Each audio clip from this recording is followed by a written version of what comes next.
Sa abalang lansangan ng Maynila, ang kabisera ng Pilipinas, libu-libong tao ang nagpupumilit araw-araw para mabuhay. Kabilang sa kanila si Juan, isang taong nasa edad na 30 anyos, na may pagod na hitsura at sira-sirang damit, na nakitang bumagsak ang kanyang buhay sa pinakamababang punto. Siya ay isang taong walang tirahan, walang iba kundi ang kanyang lakas ng loob na mabuhay.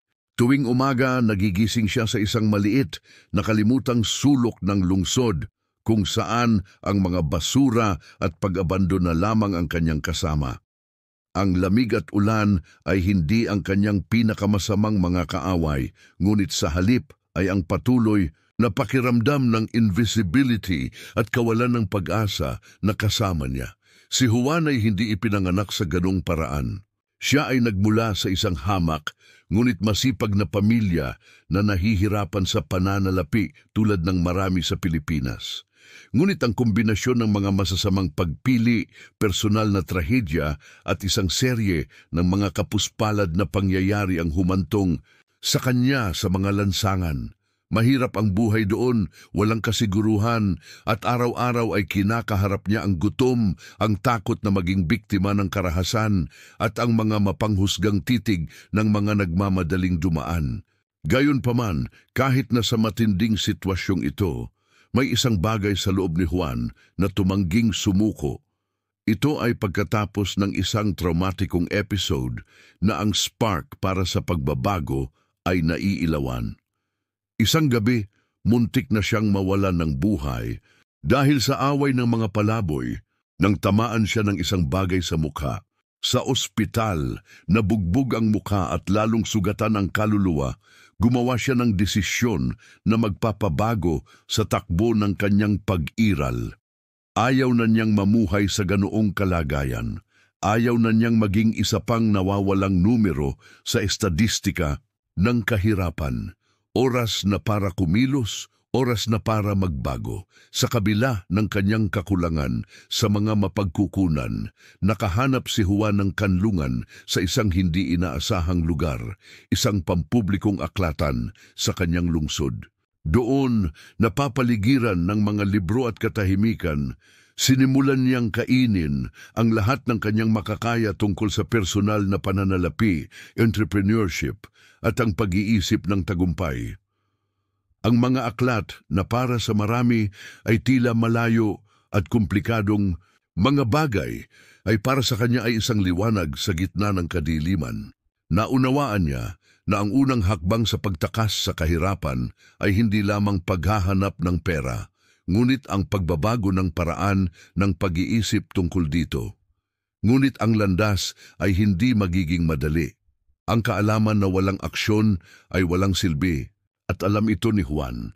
Hinarap niya ang mga araw na walang pagkain, mga gabing walang tulog, mga pagdududa na umatake sa kanya na parang mga bagyo sa loob. Maraming beses, kapag ang lahat ay tila nawala, naalala niya na ang pagbabago ay kailangang magsimula sa kanyang sarili.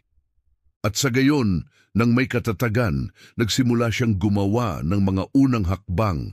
Siya ay gumising ng maaga, bago ang araw, upang maghanap ng maliliit na trabaho, pagwawalis ng mga kalye, pagdadala ng mga kargamento, pagtulong sa mga pamilihan, lahat upang makatipid ng pinakamababang kinakailangan upang makapagsimula ng isang bagay. Sa kaunting pera na naipon, nagpasya si Juan na mamuhunan sa kanyang nalalaman, ang lokal na pamilihan. Bumili siya ng sariwang prutas at nagsimulang magbenta nito sa mga lansangan sa gitna ng matinding kompetisyon. Noong una, mahirap, maraming vendor ang may mas murang produkto, mas magagandang lokasyon at tapat na customer. Ngunit si Juan ay may isang bagay na iilan lamang, katapatan at isang taos-pusong ngiti. Unti-unting nanalo ang kanyang kakit-akit na ugali sa mga customer na bumalik upang bumili hindi lamang ng kanyang prutas, kundi pati na rin ang isang palakaibigang pag-uusap, isang kilos ng sangkatauhan. Pagkatapos ay napagtanto niya na para Lumago, kailangan niya ng higit pa sa individual na pagsisikap, kailangan niyang bumuo ng isang network. Nagsimula siyang makipag-ugnayan sa iba pang mga salespeople, matuto mula sa kanila at magbahagi ng impormasyon at mga diskarte. Natuklasan niya na ang pakikipagtulungan ay isang makapangyarihang sandata laban sa mga kahirapan sa buhay. Nakahanap din siya ng suporta sa mga lokal na NGO na nag-aalok ng mga kurso at pagsasanay para sa maliliit na negosyante, kung saan natutunan niya ang mga konsepto ng simpleng pamamahala, kontrol ng inventaryo at serbisyo sa customer. Sa paglipas ng panahon, nag-ipon si Juan ng sapat na pera para umupa ng permanenteng stall sa palengke na nangangahulugan ng katatagan at batayan kung saan mapalawak ang kanyang negosyo. Namuhunan siya ng mga kita sa pag-iba-iba ng kanyang mga produkto. Bilang karagdagan sa prutas, nagsimula siyang magbenta ng mga gulay, pampalasa, at kahit ilang murang imported na mga bagay. Ang stall ay naging isang microbusiness at ang kumpiyansa ni Juan ay lumago kasama ng kanyang mga kliyente. Ang bawat maliit na tagumpay ay isang hakbang ang layo mula sa mga lansangan. Sa yugtong ito, ipinakita sa kanya ng buhay ang isang hindi inaasahang regalo, isang tagapagturo. Isang lokal na negosyante na humanga sa determinasyon ni Juan ay nagpasya na turuan siya. Sa tulong niya, natutunan ni Juan ang tungkol sa cash flow, credit, investing at marketing. Sa unang pagkakataon, naunawaan niya ang kahalagahan ng maingat na pagpaplano, pagtatala ng bawat pagpasok at paglabas ng pera at pag-iisip tungkol sa hinaharap. Hinikayat din siya ng mentor na gawing formal ang negosyo, isang mahalagang hakbang patungo sa pag-access ng mas mahusay na mga linya ng kredito at mga supplier. Ngunit ang paglalakbay ay hindi lahat tungkol sa mga tagumpay. Isang malaking baha ang tumama sa Maynila at nawasak ang kwadra ni Juan. Kasama ang kanyang pinaghirapang mga supply, marami sana ang sumuko, nalulula sa kawalan. Gayunpaman, ginamit niya ang lahat ng kanyang natutunan upang makabangon muli. Nakipag-usap siya sa mga supplier upang bayaran ang kanyang mga utang ng paisa-isa, humingi ng tulong sa komunidad. Itinuon ang kanyang isip sa mas malaking layunin at mas nagsumikap na mabawi ang nawala sa kanya.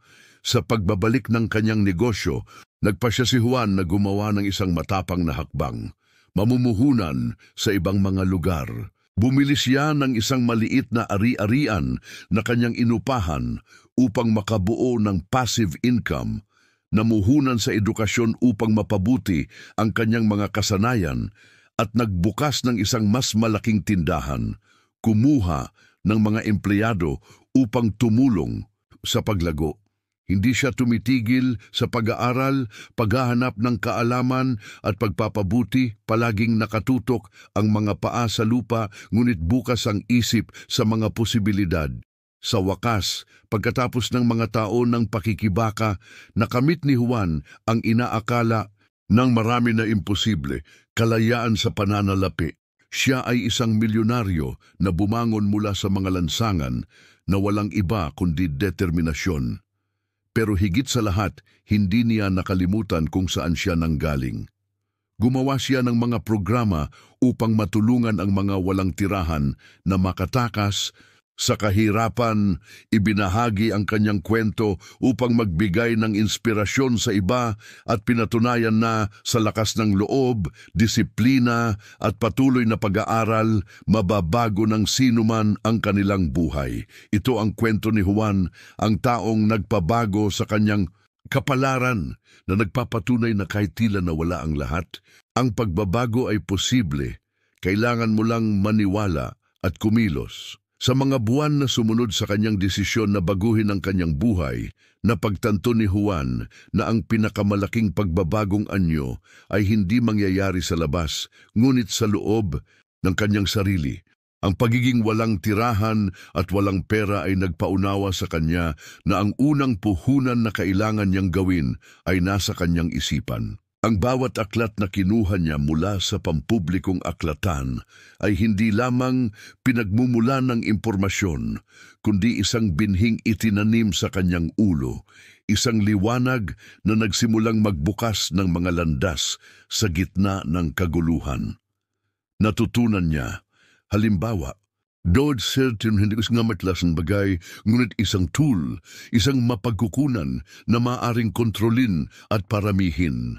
Dati, nakita niya ang pera bilang isang bagay na hindi matamo, halos isang mahiwagang nilalang na umiral lamang para sa iba, hindi para sa kanya. Sa paglipas ng panahon, naunawaan niya na ang sikreto ay hindi sa paggawa ng maraming pera sa magdamag, ngunit sa pag-aaral na gamitin ng matalino ang bawat sentimo, pag-iipon ng kaunti, pamumuhunan sa sarili at paghahanap ng mga pagkakataon. Kahit na puno ng mga ideya ang kanyang ulo, ang buhay sa lansangan ay patuloy na naghaharap sa kanya ng mga hamon, naninikip ang gutom, nananakit ang kanyang katawan, at patuloy na kumakatok sa kanyang pintuan ang panghihina ng loob. Ngunit si Juan ay kumapit sa ideya na ang bawat kahirapan ay isang aral at pagkakataong umunlad. Nagising siya bago sumikat ang araw, naglakad ng milya-milya upang maghanap ng trabaho at inipon ang bawat sentimo ng may disiplina kahit na tila hindi ito magkakaroon ng pagbabago. Ito ang kanyang taya sa hinaharap. Sa kaunting pera na naiipon niya, pumasok si Juan sa impormal na palengke sa pagtitinda ng prutas. Noong una, halos hindi siya makita. Nasa likod na hanay ang kanyang mga produkto, simple lang ang kanyang stall at halos wala na siyang oras para magpahinga. Gayunpaman, si Juan ay may kakaibang bagay, ang kakayahang lumikha ng koneksyon ng tao. Hindi lang siya nagbebenta ng prutas. Nagbenta siya ng atensyon, ngiti at paggalang. Dahil sa maliit na pagkakaibang, ito bumalik ang mga customer at inirekomenda siya sa iba. Ang yugtong ito ay napakahalaga para sa kanya na maunawaan na ang tagumpay ay hindi lamang nagmumula sa kung ano ang iyong iniaalok, ngunit mula sa kung paano mo ito inaalok. Serbisyo sa customer, paggalang sa customer, katapatan, lahat ng ito ay lumikha ng matibay na pundasyon para sa paglago. Napagtanto niya na ang pagbuo ng isang reputasyon ay nangangailangan ng oras, ngunit ito ang pinakamahalagang pag-aari na maaaring magkaroon ng sinuman. Bilang karagdagan, nagsimulang dumalo si Juan sa mga grupo ng maliliit na negosyante at NGO na nagtuturo ng mga pangunahing konsepto ng pamamahala. Doon, natutunan niya ang kahalagahan ng pag-aayos ng kanyang pananalapi, pagkontrol sa inventaryo at pagpaplano sa pang-araw-araw na pagpapatakbo ng negosyo. Ito ay hindi lamang tungkol sa pagbebenta, ito ay tungkol sa pamamahala.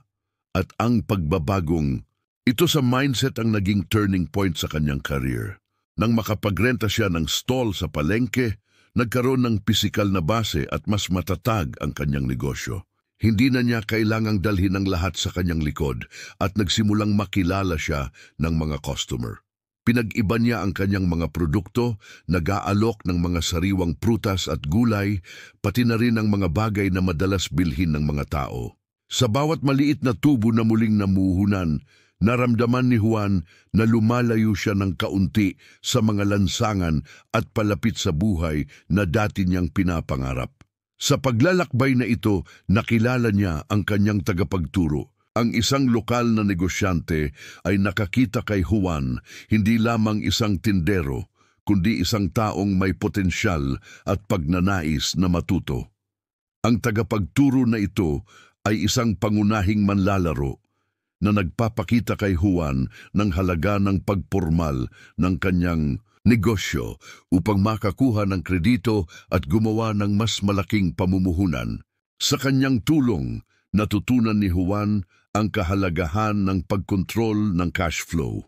Alam kung gaano karaming pera ang pumapasok at lumalabas at kung paano nito mapipigilan ang mga problema sa hinaharap. Ngunit ang pinakamalaking aral ay tungkol sa pangitain. Tinuruan ng tagapayo si Juan na mag-isip ng pangmatagalan, na huwag makontento sa kung ano ang mayroon na siya, ngunit laging maghangad na palawakin at pagbutihin. Natutunan din niya na ang takot sa kabiguan ay hindi dapat magparalisa ng sinuman, at ang bawat krisis ay isang pagkakataon na nakatago. Naging malinaw ang aral na ito nang tumama ang mapangwasak na baha sa Maynila at sinira ang kanyang stall at inventaryo. Marami na sanang sumuko diyan, tutal, na wala ng halos lahat sa sobrang pagsisikap ay nakakasira ng loob. Ngunit nakita ni Juan ang krisis bilang isang huling pagsubok sa kanyang katatagan. Ginamit niya ang kredito na mayroon siya, nakipag-usap sa mga supplier upang bayaran ng mga utang ng paisa-isa at umasa sa pagkakaisa ng komunidad. At higit sa lahat, itinuon niya ang kanyang isip sa kung ano ang talagang mahalaga, hindi sa kung ano ang nawala sa kanya, ngunit sa kung ano ang maaari pa niyang itayo. Pagkatapos ng mahirap na pagsubok na ito, hindi lamang nabawi ni Juan ang kanyang negosyo, ngunit dinala ito sa susunod na antas. Sa perang naipon niya, nag-invest siya sa mga maliliit na ari-arian upang paupahan. Tinitiyak ang dagdag na kita na lalago sa paglipas ng panahon. Namuhunan din siya sa mga kurso.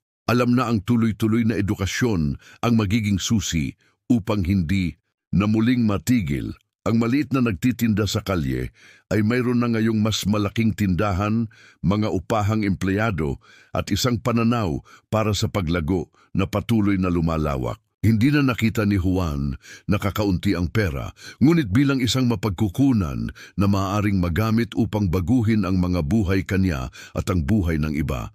Ang personal at pinansyal na pagbabagong ito ang nagbunsod sa kanya upang lumikha ng mga proyekto upang matulungan ang mga walang tirahan na makatakas sa kahirapan na nagbibigay sa kanila ng pinakakulang sa kanya sa simula, pagkakataon, kaalaman at pag-asa. Ang kanyang kwento na nagsimula sa mga lansangan ng Maynila ay naging simbolo ng pagtagumpayan na nagtuturo na sa lakas ng loob, disiplina at pag-iisip ng patuloy na pag-aaral. Kahit sino ay maaaring magbago ng kanilang kapalaran, anuman ang kanilang simula, matapos ang napakaraming pakikibaka, pagkawala at hamon, sa wakas ay nagsimulang matikman ni Juan ang kalayaan sa pananalapi. Pero alam niyang simula pa lang ito. Ang pera na pumapasok ay hindi lamang para sa personal na kaginhawahan.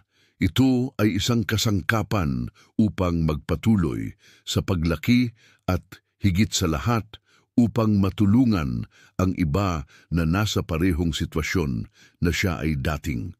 Si Juan ay naging isang buhay na halimbawa para sa maraming mga taong walang tirahan at mahina sa Maynila. Hindi niya itinago ang kanyang kwento sa kanyang sarili, ngunit sa halip ay gumawa ng isang punto ng pagbabahagi ng kanyang kwento sa mga grupo ng komunidad, paaralan at mga kaganapan upang magbigay ng inspirasyon sa mga taong nadama na ang mundo ay tumalikod sa kanila.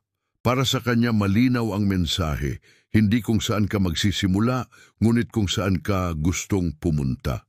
Ginamit niya ang isa sa mga pinakadakilang aral na natutunan niya sa kanyang paglalakbay, ang kahalagahan ng edukasyon at kaalaman. Pagkatapos ay lumikha siya ng isang programang panlipunan na naglalayong magbigay ng pinansyal at propesyonal na pagsasanay sa mga walang tirahan. Doon, itinuro niya ang lahat mula sa mga pangunahing kaalaman sa personal na pananalapi, tulad ng kung paano lumikha ng isang simpleng budget at kontrolin ang mga gastos hanggang sa entrepreneurship at marketing para sa maliliit na negosyo. Naunawaan ni Juan na ang pagbabago ng buhay ng mga tao ay hindi lamang nakadepende sa perang maibibigay niya kundi sa paglilipat ng kaalaman na kanyang natamo. Sinabi niya, ang pagbibigay ng isda ay nakakabusog sa gutom sa isang araw. Ang pagtuturo kung paano mangisda ay nagbabago ng buhay magpakailanman. Ang transformative vision na ito ay nagpapahintulot sa kanyang epekto na dumami. Ang mga taong dumaan sa kanyang programa ay mayroon na ngayong mga sariling negosyo, formal na trabaho at nabawi ang nawalang dangal. Ngunit paano niya nakamit ang lahat ng ito? Isang mahalagang bahagi ang kanyang pag-iisip. Nilinang ni Juan ang isang matatag na pananaw sa buhay, tinitingnan ang bawat kahirapan bilang isang pagkakataon para sa paglago. Alam niya na ang pagrereklamo ay hindi malulutas ang anuman. Ang lakas ay nagmula sa pagkilos, mula sa pang-araw-araw na disiplina, mula sa hindi pagpapabaya sa kahirapan na magpababa sa kanya. Ang isa pang diskarte na ginamit ni Juan ay ang patuloy na paghahanap ng pag-aaral. Hindi siya tumigil sa pagbabasa, pagkuha ng mga kurso at pakikipag-ugnayan sa mga taong maaaring magdagdag ng kaalaman. Para sa kanya, ang mundo ay isang higanting paaralan at ang tagumpay ay nakasalalay sa mga taong handang matuto ng mas mabilis at mas mahusay kaysa sa iba. Higit pa rito, si Juan ay palaging maingat sa pera. Natutunan niya ang kahalagahan ng pag-iipon ng bahagi ng kanyang kinikita. Kahit na ang pera ay tila maliit, tinawag niya itong paggalang sa hinaharap. Alam niya na para umunlad, kailangan niyang magkaroon ng reserba para sa mga emergency at investment at hindi agad-agad na gastusin ang lahat. Ang disiplina sa pananalapi na ito ang pinagkaiba ng mga lumalaki sa mga natigil sa isang cycle ng pagbabayad ng mga bayarin. Ang halimbawa ni Juan ay nagpapakita rin sa atin ng kapangyarihan ng networking. Hindi siya nag-iisa.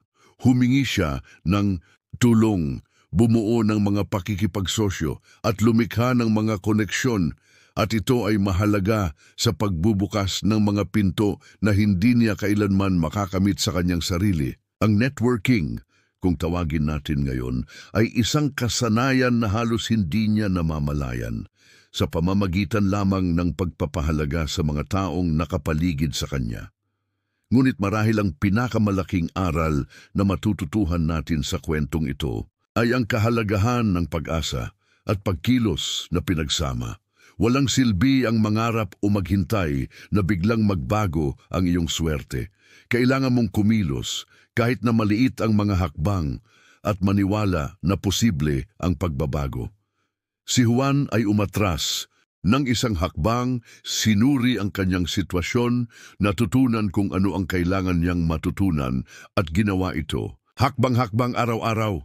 Ngayon, milyonaryo na si Juan, oo, ngunit ang tunay na nagpapayaman sa kanya ay hindi ang mga numero sa kanyang bank account, kundi ang legacy na kanyang binuo.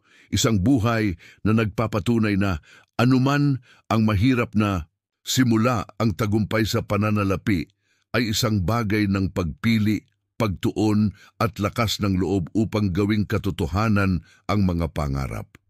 Para sa iyo na nanonood at maaaring pakiramdam na nakulong sa isang mahirap na sitwasyon, tandaan ang kwentong ito. Maaaring mahirap ang landas, magkakaroon ng mga pag-urong, ngunit may paraan. Mamuhunan sa iyong sarili, maghanap ng kaalaman, magkaroon ng disiplina, lumikha ng mga koneksyon at huwag mawalan ng pananampalataya. Maaaring magbago ang iyong buhay tulad ng ginawa ni Juan. Pagkatapos ng lahat, ang sikreto ay wala sa pera mismo, ngunit sa paraan na pinili mong harapin ang buhay at kumilos sa mga pagkakataong lumilitaw, kahit na ang mga tila napakaliit upang maging katumbas ng halaga. Dahil doon nagsisimula ang pagbabago. Kung ang kwentong ito ay nagbigay inspirasyon sa iyo, kung naniniwala ka na maaari mo ring baguhin ang iyong buhay at malampasan ang anumang hamon sa pananalapi, huwag palampasin ang pagkakataong ito. Mag-subscribe sa channel ngayon para makatanggap ng mas maraming totoong kwento tulad ng kay Juan. Mga praktikal na tip sa pagharap sa mga hadlang at nilalaman na tutulong sa iyong gawin ang susunod na hakbang tungo sa iyong kalayaan sa pananalapi. Sumali sa komunidad na ito na gustong umunlad, matuto at manalo kasama mo. I-click ang subscribe button at maging bahagi ng paglalakbay na ito ng pagbabago. Magsisimula ang iyong kinabukasan ngayon. Huwag nang maghintay pa.